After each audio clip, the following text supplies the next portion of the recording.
So this is how Brother Henry taught me that the Book of Mormon is true, because here is biblical evidence that the brother of Jared knew about Noah and therefore knew what question to correctly ask the Lord so that the Lord would do for him what he had done for Noah in providing a glowing stone or window.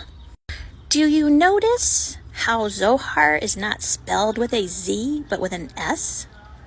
Do you not remember how Boyd K. Packer said that institute and seminary teachers should only be taught those things which are faith-promoting?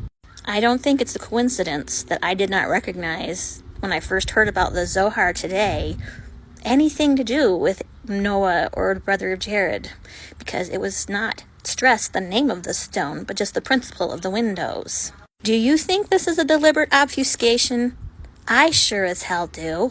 So I'm supposed to expect to believe in the brother of Jared and the Lord touching the stones and in Noah being able to have windows in his ark and have no other knowledge of anybody else having a magic glowing stone.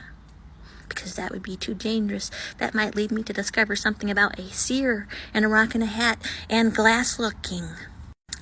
Here's just more evidence of how we kids growing up in the church, I'm Generation X, we weren't just deceived. We were deliberately deceived. Oh, but there's more. Remember, I told you I found a bonus when I figured out this whole missing piece of Tzohar. Let's go back to that source. Look at this little Jewish legend. It wasn't Abraham who actually was the father of Isaac. It was God the Father. Do I hear an echo? I think I do.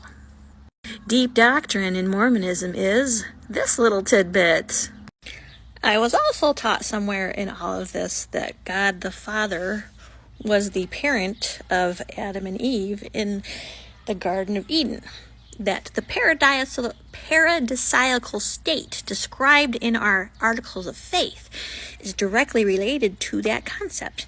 That as Adam and Eve were created, begotten in a paradisiacal state, that it was like a circle. When they return to their ultimate final glory, it'll be coming back to the way they were created. They were celestial beings when born, had the fall, and through Christ they come back to a paradisiacal state, the state in which they were begotten. They were already celestial in the Garden of Eden. Bottom line is, we have this incestuous prick who had Adam and Eve, who was the father of Isaac, turns out, and who was the father of Jesus Christ of Nazareth. And you wonder why polygamy took off in the Mormon faith with incestuous crap like this? It's all on the wheel, baby. Well, if that's your God, I don't want him. I don't want an incestuous father God.